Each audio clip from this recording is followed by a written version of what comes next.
Dinamalar viewers எல்லாருக்கும் ஒரு hello வணக்கம். இன்னைக்கு நம்ம கூட பேச போறாங்க. கிட்டத்தட்ட தமிழ் சினிமால மென்மையான படங்களை எடுத்த இயக்குனர் அப்படின்னு இவங்களை சொல்லலாம். ரோஜா கூட்டம், சொல்லாமலே, பிச்சைக்காரன், சிவப்பு மஞ்சள் பச்சை இப்படி அழகான படங்களை எடுத்த இயக்குனர் சசி. அவங்களோட இயக்கத்துல விஜய் ஆண்டனி, சுவாசிகா நடிச்சு ஜூன் 19ஆம் தேதி வெளிவரக்கூடிய படம் 100 சாமி. இந்த படத்தோட டீம் இங்க இருக்காங்க, வாங்க பேசலாம். வணக்கம் சசி சார், எப்படி இருக்கீங்க சார்? வணக்கம், நல்லா இருக்கேன். உங்களுடைய பட வரிசைகள்லாம் பார்த்தா சொல்லாமலே, ரோஜா கூட்டம், பிச்சைக்காரன், சிவப்பு மஞ்சள் பச்சை, அழகான டைட்டில். இப்ப 100 சாமிங்கிறது இன்னும் ரொம்ப மனசுக்கு ரொம்ப அப்படியே பக்கத்துல நிக்கிற மாதிரி இருக்கு. சாமிகள் சொல்றதை விட இந்த 100 சாமி அப்படிங்கிறது எவ்வளவு ஒரு பவர்ஃபுல்லான டைட்டிலா இருக்கு. சோ திரும்ப நீங்களும் எங்களை பூக்கு அப்புறம் கிராமத்துக்கே கொண்டு போறீங்கன்னு நினைக்கிறேன். சோ இந்த கதை அமைஞ்ச விஷயம் என்னெல்லாம் சொல்ல வந்திருக்கீங்க சார், சொல்லுங்க சார். இது கள்ளக்குறிச்சி பக்கத்துல ஒரு கிராமத்துல நடந்த ஒரு உண்மை சம்பவம் தான் இது. அவங்கள ஒரு டிவி டாக் ஷோல பார்த்தேன், அப்படி ரியாலிட்டி ஷோல. ஓ சரி. அந்த அவங்களுடைய லைஃப் ரொம்ப மீனிங்ஃபுல்லாகவும், ரொம்ப இந்த இப்ப இருக்கிற சமூக சூழ்நிலையில இந்த விஷயத்த சொல்லக்கூடியதாகவும், ஒரு லேடி இவ்வளவு தைரியமா வாழ்ந்திருக்காங்க அப்படிங்கறதாவும் இருந்துச்சு எனக்கு. அதுக்கு அந்த பையன் பண்ணின சப்போர்ட், அம்மாவும் மகனுக்குமான அந்த ரிலேஷன்ஷிப் எனக்கு ரொம்ப புதுசாவும், என்ன இப்படி நாம இல்லையே, ஏன் இந்த பையன் மட்டும் இப்படி இருந்தான் அப்படிங்கிற மாதிரி எனக்குள்ள ஒரு கேள்வியை கொண்டு வந்துச்சு. சோ இதுக்குள்ள ஒரு சினிமா இருக்கிறது தெரிஞ்சது. அப்புறம் அந்த பையனே ஒரு புக்கா எழுதியிருந்தாரு அவங்க கதைய. சோ அதை படிச்சு பார்த்துட்டு பிறகு இந்த படத்தை பண்ணிடுறதுன்னு சொல்லி டிசைட் பண்ணேன். இப்படிதான் இந்த படத்தை ஸ்டார்ட் பண்ண ஆரம்பிச்சேன். சாதி பத்தி சாதி படங்கள், ஆமா, இந்த 100 சாமியும் சாதியை பத்தி பேசுதோ? கண்டிப்பா இல்ல, பட் அதுக்குள்ள சாதி இருக்கு. முழுக்க முழுக்க சாதியை பத்தி பேசல. Okay okay. பிச்சைக்காரன் நீங்க நானும் சரி, நீங்களும் சரி, இந்த உலகத்துல யாரா இருந்தாலும், இந்தியாவுக்குள்ள யாரா இருந்தாலும் சாதியத்துல பாதிக்கப்படாத யாருமே கிடையாது. அந்த வகையில ஜாதியை பத்தியும் பேசுது. அதுவும் பெண்களை பத்தி பேசுறப்ப ஜாதிங்கிறது உள்ள வரல அப்படின்னா பெண்களை பத்தி பேசுனது முழுமையாகாது. பெண்களுடைய நிலைமையை பத்தி பேசுறப்ப ஜாதியத்தையும் அதுல உள்ள சேர்த்தல அப்படின்னா அவங்கள பத்தி முழுமையா இவங்க பேசல, சொல்லப்படல அப்படிங்கிறது தான் அர்த்தம் ஆகும். அதனால அந்த லெவல்ல ஜாதியம் இருக்கு இதுக்குள்ள. கிட்டத்தட்ட பிச்சைக்காரன் படத்துக்கு அப்புறம் நீங்க விஜய் ஆண்டனி சார் கூட சேர்றீங்கன்னு நினைக்கிறேன் அகைன். ஆமாங்க. சோ அவரை நீங்க டோட்டலா சிட்டில இருந்து ஒரு கிராமத்துக்கே மாத்தி கொண்டு வந்த மாதிரி ஒரு போஸ்டர்ஸையும் பார்க்கும்போது எங்களுக்கு தெரியுது. சரி, அவரோட மெனக்கடலுக்கும் நம்ம பெரிய அப்ரிசியேஷன் கொடுக்கணும். அவர் எந்த மாதிரி ஒரு கதாபாத்திரமா நீங்க காட்டிருக்கணும்னு நினைச்சீங்க? ஜெனரலா அவர் பணக்கார ஒரு இன்வெஸ்டிகேட்டிங் ஆபீசரு, காப், ஈவன் காப், ப்ரொஃபசர், இப்படியெல்லாம் நல்லா நிறைய பண்ணிருப்பாரு. அது அவருக்கு ரொம்ப ஒத்து வர்ற. ஈவன் பிச்சைக்காரர் கூட பணக்காரனா தான் இருந்தாரு. ஆனா அவரை தூக்கி அப்படியே ஒரு கரும்பு வெட்டுற விவசாயியே போட்ட உடனே, ஏன்னா ரியல் லைஃப்ல இருந்து எடுக்கிறேன் இல்லையா, அதுல அந்த கேரக்டர் அப்படிதான் இந்த ரியலா வாழ்ந்த கேரக்டர். சோ எனக்கு அதை தவிர வேற எனக்கு சோர்ஸே கிடையாது. அவரை அப்படிதான் மாத்தி ஆகணும். அப்புறம் ஒரு கேரக்டரை எது வரைக்கும் எதுவுமே பண்ணாத கேரக்டர், நான் அப்படி அவங்க பண்ணாத ஒரு விஷயத்த அவங்க சுத்தமா அந்த லுக்லயே இருக்க மாட்டாங்க. அவங்க இப்படி இந்த இதுல கொண்டு வரணும் அப்படின்னு நினைச்சு. இப்போ உதாரணமா அருள்தாஸ் சார் தெரியலையா? ஆமா. அவரை தூக்கி ஒரு கண்ணாடி போட வச்சு ஒரு எலிமெண்டரி ஸ்கூல் வாத்தியாரா கொண்டு வந்தேன் நானு. அவர் இதுக்கு முன்னாடி என்னெல்லாம் பண்ணிருப்பாரு, போலீஸ் காப்பா நிறைய பண்ணிருப்பாரு, வில்லனா பண்ணிருப்பாரு, இதெல்லாம் ரஃப்பான அண்ணனா பண்ணுவாரு. இதெல்லாம் அவரை தூக்கி ரொம்ப காமான ஒரு எலிமெண்டரி ஸ்கூல் வாத்தியாரா இப்படி போட்டு பாக்குறது எனக்கு ரொம்ப விருப்பம்.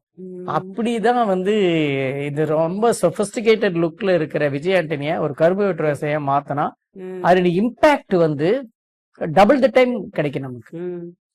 அப்படிதான் சித்தார்த்த தூக்கி டிராபிக் போலீஸ் அடிச்சது, சிவப்பு மஞ்சள் பச்சை. பொதுவா ஒரு கேரக்டர் ஃபார்ம் பண்றது இங்க ரொம்ப கஷ்டமான விஷயம். இந்த படத்துக்கு இவங்களை சூஸ் பண்ணணும், இந்த ஹீரோயினை கொண்டு வரணும், அவங்க கமர்ஷியலா இருக்கணும், படத்தோட பிசினஸ் பார்க்கணும், இப்படி ஒரு டீமை ஃபார்ம் பண்றது இல்ல சார்? அது ரொம்ப ரொம்ப கஷ்டமான விஷயம். இந்த 100 சாமி எப்படி அந்த டீம் உங்களுக்கு அமைஞ்சது? இது ஏற்கனவே விஜய் ஆண்டனி சாரோட டீம்ல இருந்து அவங்களோட ரிலேஷன் பையன் தான் நடிச்சிருக்காரு அஜய். சோ இந்த விஷயங்கள்லாம் எப்படி ஃபார்ம் பண்ணீங்க சார்? அது நீங்க ஒவ்வொரு விஷயமா ஒரு மலையை உடைக்கணும்னா நேரா போய் மோதி எல்லாம் உடைக்க முடியாது, புல்டோசர் வச்சு கூட உடைக்க முடியாது, கொஞ்சம் கொஞ்சமா வெட்டணும். அப்படி நான் முதல்ல நான் சொன்ன கதை சொல்ல போனது அஜய் தீக்ஷன் தான் சொல்ல போனேன். இவங்களுடைய மகன் கேரக்டரா பண்ற. அப்படியே சோ அதுக்கு தான் நான் அப்ரோச் பண்ணேன். ஓகே. அவன் கதையை கேட்டுட்டு இந்த கதையில் இருக்கிற ஒரு முக்கியமான ரொம்ப ரொம்ப சாலிடான ஒரு கேரக்டர் வந்து மாமாக்கு இருக்குன்னு தெரிஞ்ச உடனே என்ன பர்மிஷன் இல்லாம போயிட்டு அங்க சொல்லிட்டான். ஐயோ! Okay, okay. மறுநாள் அவர் கூப்பிட்டாரு கதை கேட்டாரு. ம், ம், நான் சொல்றது தயங்கினா இதுல வந்து ஸ்கிரீன் ஸ்பேஸ் கம்மி அந்த கேரக்டருக்கு ம், ம். அப்படின்னா நீங்க சொல்லுங்க அப்படின்னாரு. சொல்லி முடிச்ச உடனே நான் சூப்பர் பண்றேன், சார். நான் என்னுடைய பேனர்லயே பண்றேன் அப்படின்னாரு. Super sir. பாதி வேலை முடிஞ்சு போச்சு உங்களுக்கு. அவ்வளவுதான், ஒரே ஒருத்தர் அப்ரோச் பண்ண அங்கிருந்து சி ஆ, இப்ப இந்த நீங்க ட்ரம்ப் கூட மீட் பண்ணீங்கன்னு மீட் பண்ணும் இப்ப நீங்க நினைச்சீங்கன்னா ம். மேக்சிமம் ஒரு 10 போன் கால்ல நீங்க ரீச் பண்ணிடலாம். கரெக்டான கனெக்ட் மட்டும் வேணும். ஆ, அது ரொம்ப முக்கியம். 10 கால்ல நீங்க ட்ரம்ப்ப இப்ப இன்னைக்குள்ள நீங்க மீட் பண்ண முடியும். சார் இன்னைக்குள்ளலாம் முடியாது இல்ல சார். நான் டெல்லிங் யூ, நீ அதுதான் சொல்றேன், நீங்க அந்த மாதிரி கனெக்ஷன் வச்சிருக்கணும். ஓகே. அது நான் சொல்றது கொஞ்சம் அதிகமான இதுதான் சொல்றேன். ஒரு போன் கால்ல முடியறதுக்கும் ஆள் இருக்கு. Connections. Yeah, yeah. Super sir. Yeah. Swasika எப்படி இருக்கீங்க? நல்லா இருக்கு. இந்த லப்பர் பந்துக்கு அப்புறம் தமிழ் சினிமால நிறைய பேர் ஒரு நல்ல கதாபாத்திரத்தை தேடுற ஒரே ஆர்டிஸ்ட் காஸ்டிங் தான் உங்களை பேரை சொல்றாங்க. சோ அந்த அளவுக்கு சந்தோஷம். அவ்வளவு ஒரு பெரிய ஒரு நேம் உங்களுக்கு அந்த படம் கொடுத்துருச்சு. அதுக்கப்புறம் வந்த சில படங்களும் நீங்க நல்ல சாய்ஸா தான் இருந்தது. இந்த நூறுசாமி அம்மா ரோல் அப்படிங்கும்போது சில நடிகைகள் சில பேர் தயங்குவாங்க. ஒரு அம்மா கதாபாத்திரம் நடிக்கிறதுக்கு கொஞ்சம் பேர் யோசிச்சாலும் இந்த கேரக்டரா உங்களுக்கு டைரக்டர் உங்கள்ட்ட சொன்ன பிறகு உங்க மனநிலை எப்படி இருந்துச்சு சொல்லுங்க. ஃபர்ஸ்ட் டே சார் மீட் பண்ணும்போதே ஃபுல் ஸ்கிரிப்ட் அந்த ஃபுல் ஸ்டோரி எனக்கு நரேட் பண்ணாங்க. ஸோ அதனால அது கேட்கும்போது அந்த எனக்கு இப்போ நான் என்ன நம்புறேன்னா இந்த நரேஷன் கேட்கும்போது எல்லாரும் யாரு கேட்டாலும் அவங்க ஓகே சொல்லுவாங்க. பிகாஸ் அவ்வளோ பவர்ஃபுல்லான ஒரு ஃபீமேல் கேரக்டர் ஓகே. அண்ட் அது ஒரு ரியல் லைஃப்ல இருக்கிற ஒரு ஒரு பர்சனாலிட்டியை பேஸ் பண்ணி நம்ம ஒரு மூவி பண்றோம், ஒரு கேரக்டர் பிளே பண்றோம்னா அது எல்லாமே வந்து இன்ட்ரெஸ்டிங்கான ஒரு எலமெண்ட் தானே. ஸோ எனக்கும் அந்த நரேஷன் கேட்கும் போதே இது கண்டிப்பா நான் மிஸ் பண்ண கூடாது அப்படின்னு ஒரு மைண்ட் செட். அண்ட் செகண்ட் ஒரு டிரெக்டர் யாரு நம்மள வச்சு டிரெக்ட் பண்றாங்கிறது அது ரொம்ப முக்கியம். சோ ஒரு நல்ல டிரெக்டர் கூட ஒர்க் பண்ணும்போது எனக்கே தெரியாத நிறைய விஷயங்கள் எனக்குள்ள இருக்கும். அதை அன்லாக் பண்றதுக்கு ஒரு மென்டர், ஒரு குரு எனக்கு தேவை. சோ அதுக்கு தமிழ் இண்டஸ்ட்ரியில் நீங்க யாருக்கிட்ட கேட்டாலும் பெஸ்ட் ஒரு டிரெக்டர்னா அந்த பேர்ல கண்டிப்பா சசி சார் பேர் வரும். சோ அதனால எனக்கு எந்த டவுட்டுமே இது வந்து இந்த ஏஜ் அம்மா அதெல்லாம் செகண்டரி தாட் தான். ஈவன் லப்பர் பந்து பண்ணும்போதும் அது வந்து எனக்கு செகண்டரியா மாறினதுக்கு ரீசன் இந்த நரேஷன் தான். சோ எப்போ நம்மளோட கேரக்டர் வந்து பவர்ஃபுல்லா இருக்கும்னு நமக்கு ஃபீல் ஆகுமோ அப்போ அந்த ஷெல்ல மெதுவா உடைய ஆரம்பிக்கும். சும்மா வந்து ஒரு அம்மா கேரக்டர் பெருசா எதுவும் இல்லாம ஒரு 25 வயசு பையனோட அம்மாவா வாங்கன்னு சொல்லும் போது நமக்கு மறுபடியும் அதே ரிப்பீட்டேஷன், அதே கொண்ட போட்டுட்டு டீ கொடுக்கணுமே அப்படின்னு ஒரு ஃபீல் வரும். பட் இதுல வந்து எனக்கு தெரியும் என்னெல்லாம் வேரியேஷன் எனக்கு இருக்குன்னு. ஃபர்ஸ்ட் சீன்ல இருந்து லாஸ்ட் சீன் வரைக்கும் சொல்லும் போது I can imagine that world. So அதனால ஓகே சொல்லிட்டேன். மத்தபடி வேற எனக்கு அந்த ஃபியர், இமேஜ் கான்சியஸ் அதெல்லாம் இல்ல. நீங்க ஒரு பெரிய பிரேக் எடுத்துட்டு ரப்பர் பந்துக்கு வந்தீங்க. ஆனா அந்த ரப்பர் பந்து படத்துக்கு அப்புறம் ஒரு பெரிய ரெகக்னிஷன் கிடைச்சது. ஐயோ நம்ம லேட்டஸ்டா வந்த மாதிரி அப்படி ஒரு கதைகள்லாம் வருதே அப்படின்னு நீங்க ஃபீல் பண்ணீங்களா?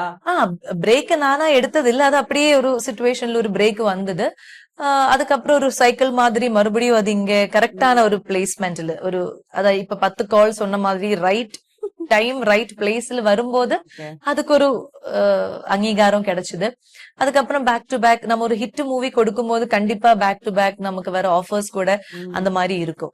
சோ அதுல இருந்து சூஸ் பண்றதுக்கு எனக்கு நல்ல இப்ப மாமன் மாதிரியான ஒரு கேரக்டர் சூஸ் பண்ண முடிஞ்சது. நூறுசாமி லப்பர் பந்து ரிலீஸ் ஆகி ஒரு 2-3 மந்த்ஸ்லயே செகண்ட் டே சார் கால் பண்ணி எனக்கு லப்பர் பந்த் கேரக்டர் பத்தி சொன்னிருந்தாங்க. சோ நானும் அவர்கிட்ட கேட்டேன், சார் ஏதாவது சான்ஸ் இருந்தனா நீங்க என்ன மைண்ட்ல வச்சு மெசேஜ் பண்ணோம். அப்புறம் நான் என்னோட போட்டோஸ் எல்லாம் அமிச்சேன். சார் லப்பர் பந்துல இருக்கிற மாதிரி இல்ல, நான் கொஞ்சம் யங்னு சொல்லிட்டு அமிச்சேன். பட் அவங்களுக்கு அந்த கேரக்டர் தான் தேவைப்பட்டுச்சு. நான் சும்மா என்னோட இப்போ இருக்கிற சல்வார்ல இருக்கிற பிக்சர்ஸ் எல்லாம் அமிச்சு விட்டேன். பட் அதுதான் எனக்கு சேலஞ்சிங்கா வருது. அந்த யசோதாவை செல்வியா மாத்தணும் நானு. ஆமா, மறுபடியும் அந்த யசோதாவை காமிச்சீங்கன்னா ஒத்துக்க மாட்டாங்க. அப்புறம் எல்லாரும் சொல்லுவாங்க இது அதே மாதிரி இருக்கு. அந்த லேயர்ஸ் வந்து ரொம்ப டைனி லேயர்ஸ் தானே, அது வந்து பிரேக் பண்ணி போறதுக்கு ஆஸ் அ டிரெக்டரும் அவங்களுக்கு அது ஒரு பெரிய சேலஞ்சா இருந்தது. இப்போ நீங்க வந்து சில படங்கள்ல அம்மா ரோல்ல நடிச்சிருந்தாலும் போன படத்துக்கும் இந்த படத்துக்கு கண்டிப்பா வேரியேஷன் இருக்கும். இதுல நிறைய வயல் இந்த சம்பந்தப்பட்ட விஷயங்கள்லாம் கூட பண்ணிருக்கீங்க போல. இந்த படத்துக்கு நீங்க எடுத்துட்டு மெனக்கெட்டல் என்ன மாதிரியான விஷயங்கள் இதுல நீங்க பண்ணிருக்கீங்க? எது ரொம்ப சேலஞ்சிங்கா இருந்தது? லைக் எனக்கு இதுல வந்து நிறைய இமோஷன்ஸ் வேரியேஷன்ஸ் இருக்கு. பிகாஸ் ஏஜ் டிஃபரன்ஸ் நம்ம காமிக்கிறோம், அதனால அந்த ஏஜுக்கு தகுந்த மாதிரி ஒரு ஹியூமன் பீங் அப்படிதானே. ஒரு ஹியூமன் பீங் வந்து வளரும் போது அவங்களோட மென்டாலிட்டி சேஞ்ச் ஆகும், பெர்ஸ்பெக்டிவ் மாறும், ஐடியாலஜி எல்லாமே வந்து சேஞ்ச் ஆகும். சோ அது வந்து சின்ன சின்ன சீன்ஸ்ல நம்ம அப்படி கொண்டு வர்றது ஒரு சேலஞ்சிங்கா இருந்தது. வித்தவுட் டயலாக்ஸ் வந்து எப்படி அந்த இமோஷன் கன்வே பண்றது, சட்டிலான இப்ப நிறைய டயலாக்ஸ் சண்டை போடுற மாதிரி டயலாக்ஸ் இருக்குன்னா ஓரளவுக்கு அது நம்ம எஸ்கேப் ஆகலாம். ஆனா வித்தவுட் எந்த டயலாகும் இல்லாம பையன்கிட்ட இல்ல இப்ப விஜயானி சார் பண்ற கேரக்டர் கிட்ட, கருணா சார் கிட்ட, இதெல்லாம் வித்தவுட் டயலாக்ஸ் வந்து ஒரு இமோஷன் கன்வே பண்றது ரொம்ப சேலஞ்சிங்கா இருது. நிறைய டேக் எல்லாம் நாங்க அதுக்கு போயிருக்கோம். அந்த ஒரு சின்ன ஒரு சார் சொல்லுவாங்க, இந்த கையை நீங்க இப்படி வச்சாலே அதுக்கு இன்னொரு மீனிங் வந்துரும், அதே கையை நீங்க இப்படி வச்சு பார்த்தா அது வேற மாதிரி வரும்.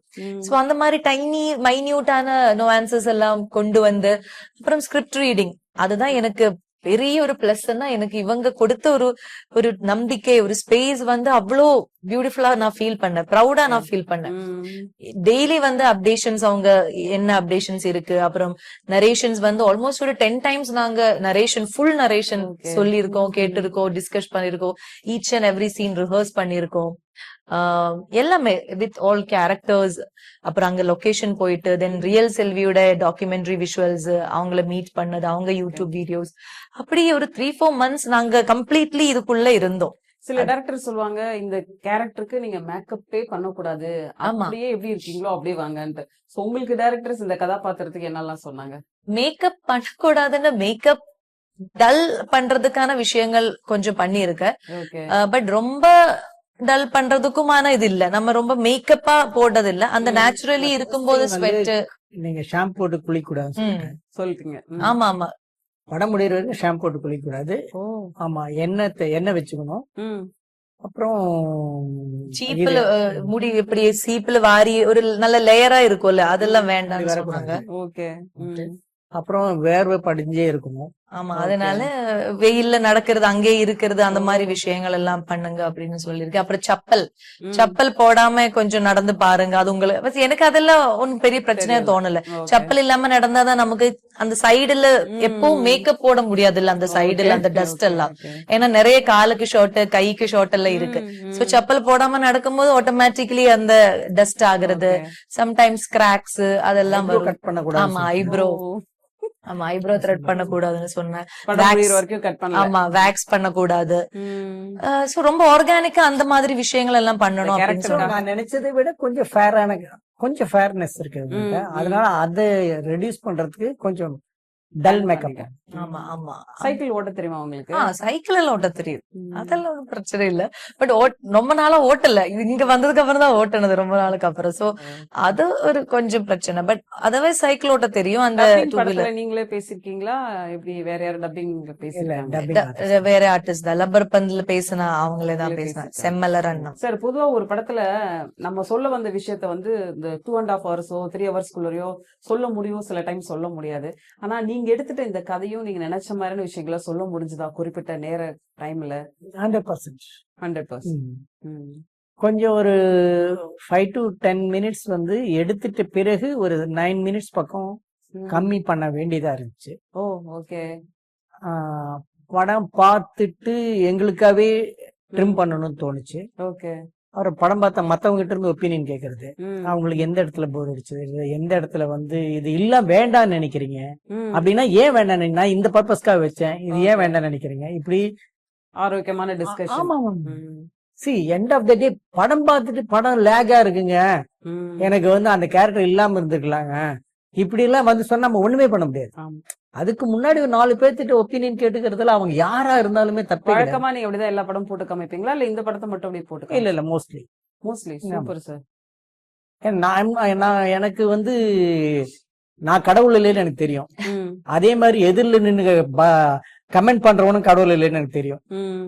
ஆனால் அவங்க மனுஷங்க தான் அது கேட்கணும். ஓகே. ஏன்னா நானும் மனுஷன் தான், நான் தப்பு பண்ணிருக்கலாம், அவனும் சரியா இருக்கலாம். ஓகே. சோ அந்த கிவ் அண்ட் டேக் வேணும், நமக்கு கிரியேட்டருக்கு வேணும் டு பி சக்சஸ்ஃபுல். மியூசிக் வந்து பாலாஜி ஸ்ரீராமன் ஒரு புது நியூ பையன் தான். பையனை இன்ட்ரோடியூஸ் ஆமா. பண்ணிருக்கீங்க போல. ம். அது ஒரு விஜய் ஆண்டனி மியூசிக் டைரக்டர் கிட்ட ஒரு நியூ பையனை இன்ட்ரோடியூஸ் பண்றது அவங்க ப்ரொடக்ஷன்லயே அதுதான் அது பெரிய விஷயமா இருந்தது சார். அவர் யார்கிட்ட சார் கிட்ட ஒர்க் பண்ணவரா எப்படி அது? இல்ல சார். நான் வந்து இப்ப ஸ்கிரிப்ட் எழுதுறப்பயே என் கூட வந்து மியூசிக் டைரக்டரும் சினிமாட்டோகிராஃபரும் கூடவே வரணும். ம், ம். அவங்களையும் இந்த படத்தோடயே கூட்டு போவேன் நான். ஸ்கிரிப்ட் வளர வளர வந்து எனக்கு Okay. பாடலும் வளர்ந்துட்டு இருக்கும். சரிங்க சார். ஏன்னா ஜென்ரலா அப்படிதான். நான் 9 படம் பண்ணிருக்கேன். அதுல 6 மியூசிக் டைரக்டர் இன்ட்ரோடியூஸ் பண்ணிருக்கேன். சூப்பர். 6வது பையன். ஓகே. சோ அப்படி வந்து ஷார்ட் பிலிம் பார்த்தேன். ம். அதுல அவருடைய டியூன் கேட்ட உடனே பயங்கர சோல்ஃபுல்லா இருந்துச்சு. ஓகே. அப்படி கூப்பிட்டு பேசுறப்ப ரொம்ப இந்த படத்துக்கு கனெக்ட் ஆகும். ரூரலா ரொம்ப ஸ்ட்ராங்கா இருந்தான். மியூசிக்கலா ரொம்ப ஸ்ட்ராங்கா இருந்தான். ராகாஸ்ல ரொம்ப ஸ்ட்ராங்கா இருந்தாங்க. ஓ ஓகே. He is just 22. ஓ Now he is 23. Super sir. நீங்க பிச்சைக்காரன்ல பார்த்த விஜய் ஆண்டனிக்கும் 100 சாமியில பார்த்த விஜய் ஆண்டனிக்கும் என்ன டிஃபரன்சியேஷன் இருந்தது? ஒரு டிஃபரன்ஸ் இல்லைங்க. அவரு ஆல்வேஸ் கைண்ட் ஹம்பிள். 100%. ஓகே. அதே மாதிரிதான் இப்பயும் இருக்காரு. ம்.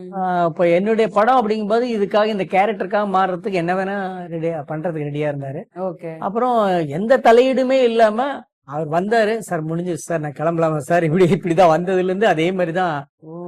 ரொம்ப என்ன சொல்றது, ஒரு ப்ரொடியூசரா இருக்கிற ஒரு ஒரு ஆர்டிஸ்டா ஒரு லெவலுக்கு வந்துட்டு இன்னும் அப்படியே இருக்கிறார் அப்படிங்கறத என்னுடைய கமெண்ட். அவரே ப்ரொடியூசர் அவரே ஹீரோ அப்படிங்கறதுனால அந்த செட்ல கணக்கு வழக்கு என்ன போகுது என்ன வருது இந்த விஷயங்கள்லாம் மண்டையில எடுத்து வரா இல்ல இதெல்லாம் இல்ல தனியா அது ஒரு team அது பார்த்துப்பாரா? வந்து எப்படி? எக்ஸிகியூட்டிவ் நவீன் ஒருத்தர் இருக்காரு. ம். He'll take up everything. Okay. ம், ம். அவருடைய பெரிய பிளஸ் என்னன்னா டைரக்டர் என்ன கேக்குறாரோ அதை கொடுத்துருங்க. கொடுத்துரும். ம். மைனஸும் அதுதான். ஓகே. ம். ஹானஸ்ட்லி சேயிங் ம். Complete freedom is danger to the creator. ம். எப்படி சொல்றீங்க சார்? டைரக்டர் யாருக்குமே அப்படிங்களா? ம். 100% ஃப்ரீடம்ங்கிறது ம். Danger also. ம். நான் சொல்றது வந்து பாசிட்டிவான விஷயத்துல நான் சொல்றேன். ஓகே. நான் எப்ப வேணா இந்த படத்தை ரிலீஸ் பண்ணலாம், இவர் வந்து எவ்வளவு வேணா செலவு பண்ண சொல்லியிருக்காருன்னு ஒரு ஒரு ஒரு டார்கெட் இருந்துன்னு வச்சுக்கோங்களேன். நான் இந்த சீனை மறுபடியும் எடுப்பேன், ம். மறுபடியும் எடுப்பேன். Okay okay. ஏன்னா நமக்கு ஃப்ரீடம் கொடுத்துட்டாங்க அதனால அப்படின்னு போறதுக்கு சான்ஸ் இருக்கு. ம், ம். நான் என்ன சொல்லல, இப்படியும் அந்த டேஞ்சர் 100% ஃப்ரீடம்ங்கிறது ஒரு ஒரு டேஞ்சர் ஆல்சோங்கிற. Okay okay. சோ ஒரு எல்லாத்துக்குமே ஒரு லிமிட்டேஷன் வேணும், ம். ஒரு லிமிட் இருக்கு. அந்த லிமிட்ல இப்ப வச்சுக்கிட்டோம்னா எல்லா ரிலேஷன்ஷிப்பும் சரி, எல்லா விஷயமும் சரி கரெக்டா இருக்கும். எல்லாத்துக்கும் ஒரு ஒரு மாடரேஷன் ஓகே.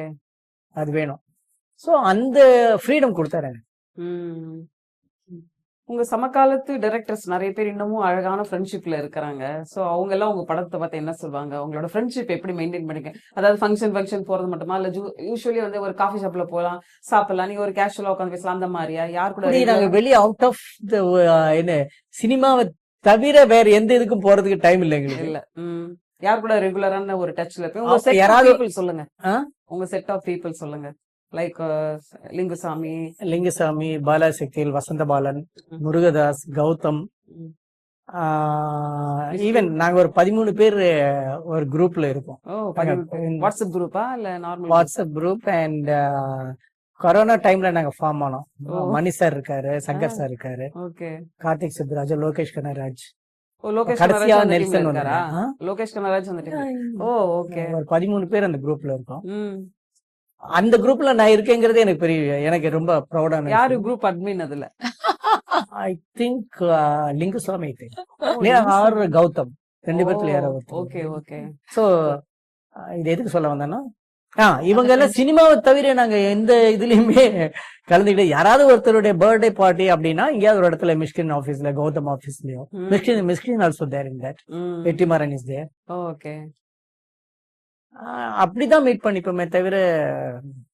இப்ப வரக்கூடிய டைரக்டருங்க படம் பார்க்கும்போது லைக் லோகேஷ் கனகராஜா இருக்கட்டும், கார்த்திக் சுப்ராஜா இருக்கட்டும், இந்த மாதிரி இப்ப புதுசா வரக்கூடிய டைரக்டருங்க படத்தை பார்க்கும்போது நீங்க எப்படி பர்சனலா ஃபீல் பண்ணுவீங்க சார்? இந்த மாதிரி அவங்க ஒரு கதை பண்ணிருக்காங்க, அந்த படம் அந்த மாதிரி. நான் கைதியெல்லாம் பார்த்துட்டு எப்படி இது வந்து எப்படி கதை சொல்லியிருப்பா, இந்த இந்த ஒரு நைட்ல நடக்குது, இப்படி வந்து அடிச்சாங்க, இந்த லாரியில இப்படி போய் இது பண்ணாங்க, அப்படி இது நைட்ல நடக்கிற எல்லா விஷயத்தையும் எப்படி கதை சொல்லியிருப்பாரு, எப்படி நம்பி இருப்பாரு அப்படின்னு சொல்லிட்டு திரும்ப திரும்ப போட்டு பார்த்தேன். இதே மாதிரி ஒரு விஷயம் பண்ணுமே, இப்படி ஒவ்வொருத்தர்கிட்ட ஒவ்வொரு விஷயம் நான் கத்துக்கிறேன். உண்மையாலுமே யங்கஸ்ட், நீங்க கடைசியான ஒருத்தர் கேட்பாங்கல்ல, யங்ஸ்டர்ஸ் யங் டைரக்டர்ஸ் ஏதாவது சொல்லுங்க அப்படின்னு. சத்தியமா எனக்கு ஒண்ணுமே இல்ல, அவங்க கிட்ட இருந்து எடுக்கிறதுக்கு தான் நிறைய இருக்கு எனக்கு. ஓகே. எனக்கு ஒரு கேள்வி சார். ரொம்ப வருஷமா உங்களை நான் பாத்துட்டு இருக்கேன். 1 இன்ச்சு கூட உள்ள குறையும் உள்ள அப்படியே மெயின்டைன் பண்ற மாதிரி இருக்கீங்க. அதாவது எந்த வளர்ச்சியுமே இல்லாம இருக்கேன் அப்படிங்கிறீங்க சார். உங்களோட பாடி மெயின்டைன் கேக்குறேன் சார் நான். It might be the badminton.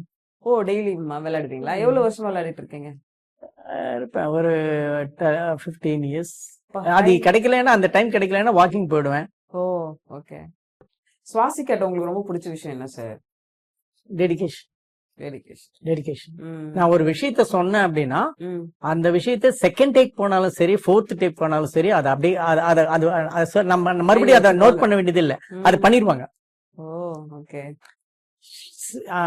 ஷூட்டிங்க்கு முன்னாடி ரீடிங்லயோ, ஐ மீன் ஸ்கிரிப்ட் ரீடிங்லயோ இல்ல ரிஹர்சல்லயோ இந்த கேரக்டர் இப்படி எல்லாம் பண்ணா நல்லா இருக்கும், வெறுமனே டயலாக் மட்டும் பேசக்கூடாது. Okay. Has to do something while delivering dialogue. Okay. அதான் கொஞ்சம் எக்ஸ்ட்ரா இன்புட் போடணும். முன்னாடி நின்று போடக்கூடாது, வெறுமனே பேசக்கூடாது. இது மட்டும் சொல்லி சில எக்ஸாம்பிள்ஸ் எல்லாம் சொன்னேன். ஓகே. சில படங்கள் எல்லாம் போட்டு காமிச்சேன். எனக்கு இது மாதிரி வேணும் அப்படின்னா இது அப்படியே ஃபாலோ பண்ணாங்க. தட் இஸ் கோ. அது பயங்கரமான பே ஆஃப் படத்துக்கு. இவங்களுடைய ரோலே இப்ப யசோதாவுக்கும் இதுக்கும் நீங்க you can see vast difference.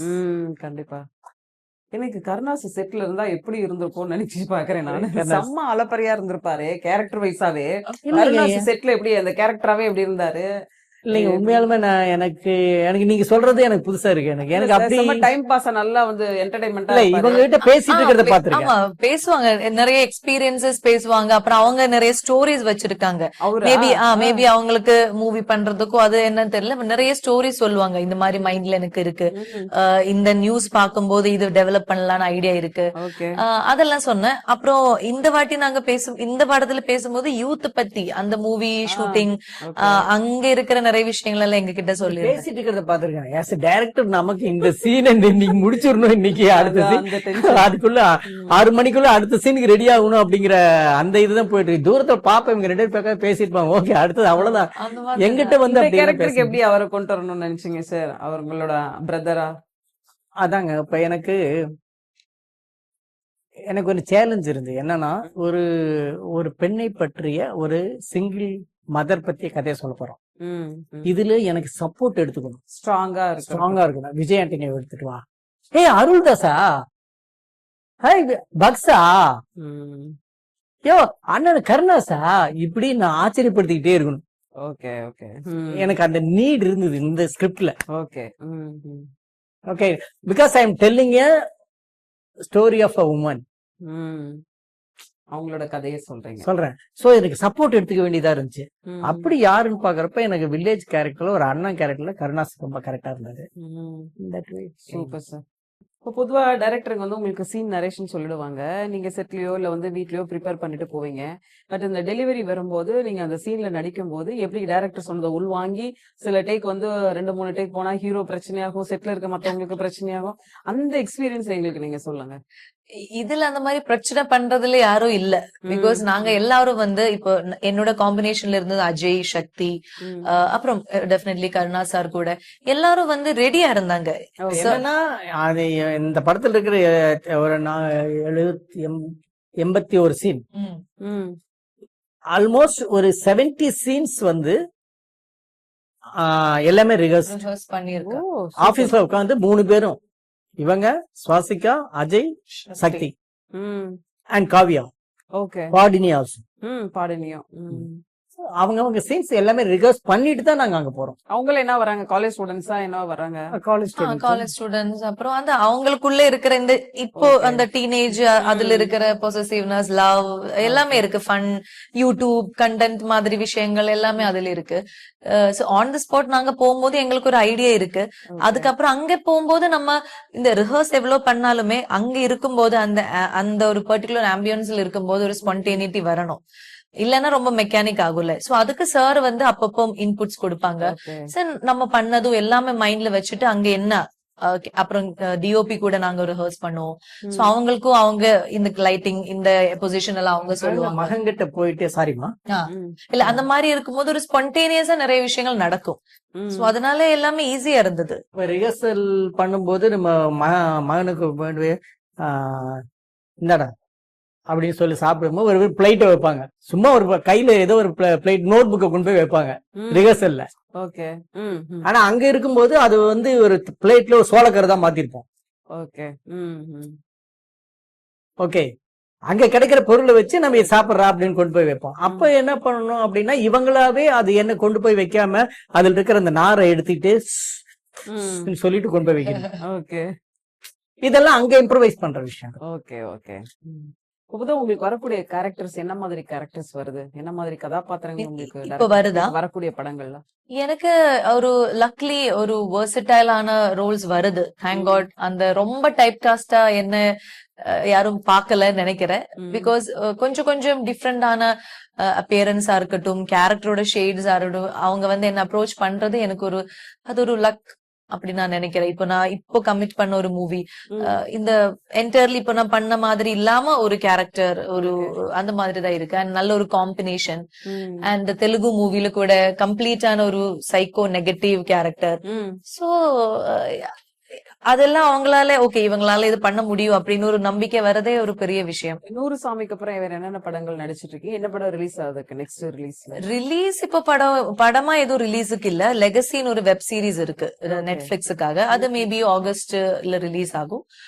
அப்புறம் தெலுங்கு ஒரு மூவி ஆகாஷம்ல ஒக்க தாரா சொல்லிட்டு டிக்யூ அவங்க ஹீரோவா பண்ற மூவி, அது ரிலீஸுக்கு இருக்கு. மத்தபடி இப்ப ஷூட் நடந்துட்டு தான் இருக்கு. ஓகே. அண்ணன், அம்மா, அக்கா, பக்கத்து வீட்டுல இருக்கவங்க, நெய்பர்ஸ், இந்த மாதிரி கேரக்டர்ஸ் தவிர உங்களுக்கு பர்சனலி கனெக்ட் ஆகக்கூடிய சில கதாபாத்திரங்கள்லாம் இருக்குல்ல, இந்த ரோல் நம்ம பண்ணணும் அப்படின்னு, அது ஏதாவது உங்களுக்கு இருக்கா மைண்ட்ல?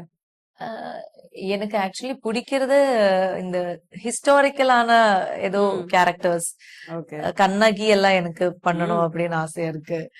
அப்புறம் நான் பொள்ளாச்சி தானே மாசில்லா அம்மன் ஒரு தேவி படுத்துட்டு இருப்பாங்க அந்த அம்மன். நம்ம அதுக்குதான் மாசாணி அம்மன். அந்த கோவிலுக்கு போனப்ப அவங்க நிறைய ஸ்டோரிஸ் எல்லாம் அங்க இருக்கிறவங்க சொன்னாங்க.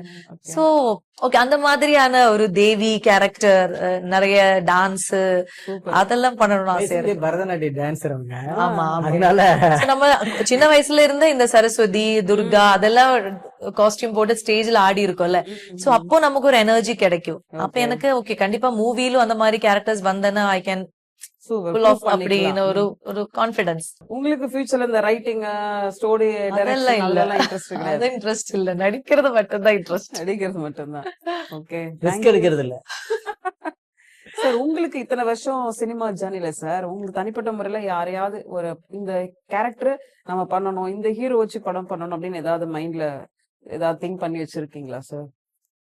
இது வரைக்கும் இல்லைங்க. இது வரைக்கும் இல்ல. யாருக்காவது ஒரு கதை பண்ணணும், நம்ம ஒரு படம் பண்ணணும் யோசிச்சது இல்ல? இப்ப தோணி இருக்கு. யார் சார்? யாருக்கு? வேண்டாம் சரி சொல்லிட்டு சொல்றேன். சரி. இப்ப ரீசெண்ட் டேஸ்ல டைரக்டர் எல்லாரும் நடிக்க வந்துட்டாங்க sir. Most of the directors நடிக்க வந்துட்டாங்க. உங்க ஃப்ரெண்ட்ஸ் யாராவது உங்களை நடிக்க கூப்பிட்டுருக்காங்களா? இல்ல இந்த படத்துல ஏதாவது ஒரு சீன் வந்திருக்கீங்களா? இல்ல, I never do that. But கூப்பிட்டுருக்காங்க. 2 தடவை கூப்பிட்டுருக்காங்கன்னு நினைக்கிறேன். நான் ஜஸ்ட் ரெஃப்யூஸ்ட். ஓகே. இதே மாதிரி இயக்குனர்கள் நடிக்க வைக்கிறது அது எந்த அளவுக்கு ஈஸி, எந்த கம்ஃபர்டபுளா இருக்கு, அது எந்த மாதிரி உங்களோட பாயிண்ட் ஆஃப் வியூ என்ன சார்? நடிக்க வைக்கிறது ஈஸியா கஷ்டமான எல்லா இதுலயுமே கஷ்டமான இது இருக்கு.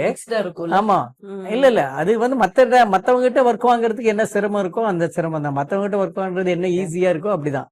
ஒன்னும் நத்திங் பெரிய டிஃபரன்ஸ் ஒண்ணு இல்லை. இன்னும் சொல்ல போனா அவங்களுக்கு எங்க கட்டிங் பாயிண்ட் தெரியும். ஓகே, இப்ப கேமரா மூவ் பண்ண இங்க மூவ் ஆக போதில்ல நான் இல்லைன்னு தெரியும் அவங்களுக்கு.